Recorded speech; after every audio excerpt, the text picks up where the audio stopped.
बच्चों, इस वीडियो में हम लोग पढ़ेंगे क्लास 9th जीव विज्ञान। और इस वीडियो में हम लोगों की टॉपिक है जंतु ऊतक एनिमल टिश्यू। तो इसके पहले हम लोग पढ़ रहे थे पादप ऊतक प्लांट टिश्यू। और पादप ऊतक जो है पिछली वीडियो में जो है कंप्लीट हो गया। और इस वीडियो में हम लोग पढ़ेंगे जंतु ऊतक के बारे में। जंतु ऊतक क्या होता है, कितने प्रकार का होता है और इसका जो है कार्य क्या होता है। तो बेटा, हमने आपको ऊतक के बारे में बताया है कि ऐसी कोशिकाओं का समूह जिसकी उत्पत्ति संरचना एवं कार्य समान होता है ऊतक कहलाते हैं। और ऊतक जो है दो प्रकार के होते हैं, जंतु ऊतक और पादप ऊतक। तो पौधों में पाए जाने वाले ऊतक को पादप ऊतक कहते हैं, जंतुओं में पाए जाने वाले ऊतक को जंतु ऊतक कहते हैं। तो आज हम लोग की हेडिंग है फर्स्ट, जंतु ऊतक एनिमल टिश्यू। तो बहुकोशिकीय प्राणियों का शरीर, बहुकोशिकीय प्राणियों का शरीर जो है अनेक प्रकार की जो है कोशिकाओं से मिलकर बना होता है। तो बेटा, हमने आपको पहले भी बताया है कि कोशिका की संख्या के आधार पर जीवधारी दो प्रकार के होते हैं, एक कोशिकीय और बहुकोशिकीय। तो जिनमें कोशिका की संख्या एक होती है वे एक कोशिकीय कहलाते हैं, जैसे अमीबा है, पैरामीशियम। और बहुकोशिकीय प्राणी जिसमें कोशिका की संख्या एक से अधिक होती है बहुकोशिकीय कहलाते हैं, जैसे हम लोग, है ना। तो एग्जाम्पल के रूप में मनुष्य के शरीर में लगभग 200 प्रकार की जो है ऊतक पाई जाती है। 200 प्रकार की क्या पाई जाती है? ऊतक पाई जाती है, टिश्यू पाई जाती है। किसी ऊतक में कोशिकाएं एक विशेष रूप से संयोजित होती हैं। बेटा, जो ऊतक होते हैं उसमें कोशिकाएं विशेष रूप से जो है संयोजित होती हैं तथा एक विशिष्ट कार्य को संपादित करने हेतु विशेष कार्य को संपादित करने हेतु परस्पर सहयोग करती हैं। तो एग्जाम्पल के रूप में जैसे जो है एपिथीलियम ऊतक, ये हमारे शरीर की जो है त्वचा बनाती हैं। यह जो हमारे शरीर के जो है आंतरिक अंगों के ऊपर जो है आवरण बनाती है।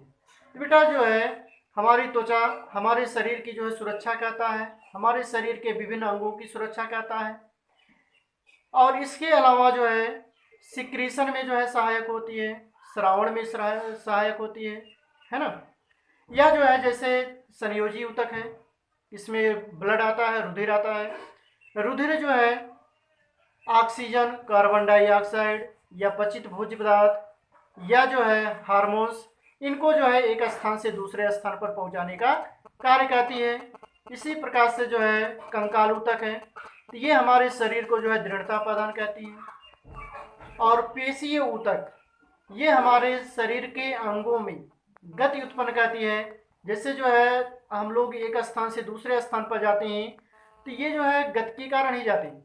और ये गति हमारे शरीर में ऊतकों के कारण, पेशीय ऊतकों के कारण उत्पन्न होता है। तो बेटा, जो है इनका जो है अलग अलग क्या होता है, कार्य होता है। तो अपनी विशिष्ट क्रियाओं के आधार पर जो है जंतु ऊतक चार प्रकार की होती हैं। बेटा, अगर आपसे पूछा जाए जंतु ऊतक कितने प्रकार की होती हैं, तो चार प्रकार की होती हैं। फर्स्ट नंबर है एपिथीलियम ऊतक, इसे जो है हिंदी में उपकला ऊतक भी कहते हैं, उपकला ऊतक। दूसरा है संयोजी ऊतक, तीसरा है पेशीय ऊतक और चौथा है तंत्रिका ऊतक। तो ऊतक जो है कुल मिला के चार प्रकार के होते हैं, एपिथीलियम ऊतक, संयोजी ऊतक, पेशीय ऊतक और तंत्रिका ऊतक।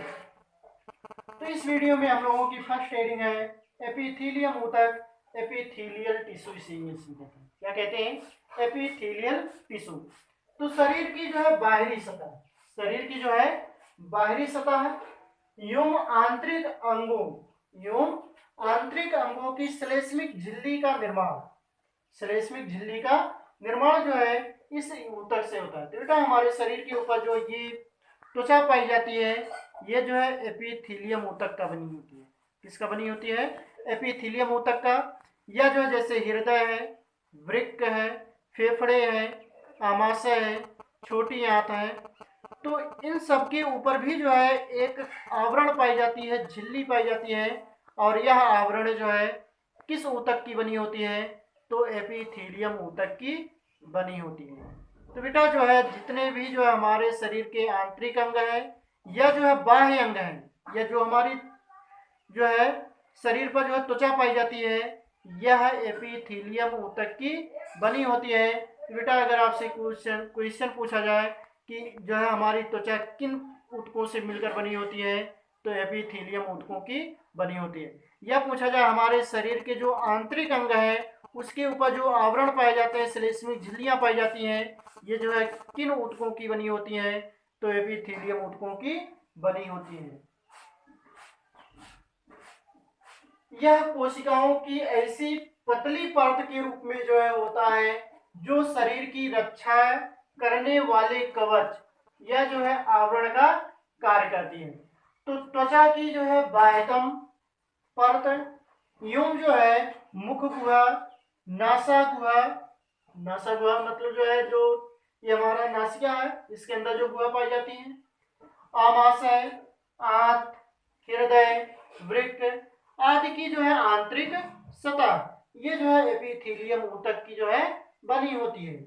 इसके बाद हम पढ़ेंगे एपिथेलियम ऊतक के प्रकार, types of epithelial tissue. Types of epithelial tissue, ये जो है निम्न प्रकार की होती है। ये बेटा जो है निम्न प्रकार की होती है। पहला है सरल सल्की एपिथेलियम, सरल सल्की एपिथेलियम। दूसरा है स्तरित सल्की एपिथेलियम। तीसरा है स्तंभाकार एपिथेलियम, स्तंभाकार एपिथेलियम। चौथा है पश्चिमाभि स्तंभाकार एपिथेलियम, पश्चिमाभि स्तंभाकार एपिथेलियम। पांचवा नंबर है घनाकार एपिथेलियम और छठवां नंबर है ग्रंथिल एपिथेलियम। तो बेटा जो है एपिथेलियम ऊतक जो है कितने प्रकार की होती हैं, 6 प्रकार की होती हैं। सरल सल्की एपिथेलियम, स्तरित सल्की एपिथेलियम, स्तंभाकार एपिथेलियम, पश्चिमाभि स्तंभाकार एपिथेलियम, घनाकार एपिथेलियम, ग्रंथिल एपिथेलियम। तो बेटा जो सरल सल्की एपिथेलियम होती हैं इनकी कोशिकाएं गोल या जो है चपटी होती है और जो है बहुभुजाकार होती है ना। दूसरा है स्तरित सल्की एपिथेलियम, तो इसमें बेटा पश्चिमाभि सरल सल्की एपिथेलियम में जो है केवल जो है एक ही लेयर पाई जाती है, टाइल्स की भांति, है ना। तो सल्की एपिथेलियम में जो कोशिकाएं होती हैं ये जो है एक स्तरीय होती है और कोशिकाएं गोलाकार या जो है बहुभुजाकार होती हैं। स्तरित सल्की एपिथेलियम में जो है कोशिकाएं जो होती हैं ये चपटी होती है और एक दूसरे के ऊपर जो है स्थित होती है। इसमें जो है अस्तर के रूप में जो है कोशिकाएं होती है, अर्थात जो है इस तरह से एक अस्तर हो गया, ये 2 अस्तर हो गया, फिर इस तरह से अस्तर के रूप में पाई जाती हैं। तीसरा है स्तंभाकार एपिथेलियम, इसमें बेटा जो कोशिकाएं होती हैं स्तंभाकार होती हैं, इस तरह से होती हैं, है ना। उसके बाद पश्चिमाभि स्तंभाकार एपिथेलियम, तो इस जो है स्तंभाकार एपिथेलियम के ऊपर जो है इस तरह से पश्चिमाभ पाए जाते हैं, रोम के समान संरचनाएं पाई जाती हैं। और घनाकार एपिथेलियम जो होती हैं तो वे जो है चौकोर होती हैं और ग्रंथिल एपिथेलियम में जो है छोटी छोटी जो है ग्रंथियां पाई जाती हैं जिसमें जो है एंजाइम्स और हार्मोन्स का सिक्रीशन होता है। इसके बाद बेटा हम पढ़ेंगे एपिथेलियम के कार्य। एपिथेलियम के कार्य, तो एपिथेलियम के निम्नलिखित कार्य है। पहला ये आवरण के रूप में, इस रूप में आवरण। तो एपिथेलियम त्वचा, खोखले अंगों जैसे आहार नाल है, रुधिर वाहिनियों की सतह है, यकृत है, फेफड़े है, हृदय है आदि को जो है ढकने का कार्य करती है। इसके बाद सेकंड है सुरक्षा, ये जो है हमारे शरीर के अंगों की सुरक्षा करता है। यह त्वचा व उसके नीचे स्थित, त्वचा व उसके नीचे स्थित ऊतकों को जो है चोट, अपघर्षण माने घर्षण से, रगड़ से, यूं रासायनों कामा जो है संक्रमण, रसायनों के संक्रमण वह जो है शुष्कन से बचाती है, माने उसको जो है सूखने से बचाती है। और तीसरा कार्य है स्राव, तो आंत की एपिथेलियम पाचक रसों का स्राव करती है।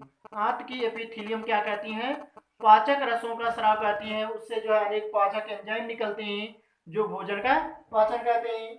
इसके बाद बाह्य कंकाल, तो एपिथेलियम जो है बाल, पुच्छ, खुर, सींग आदि जो है बाह्य कंकाल का जो है निर्माण करती है।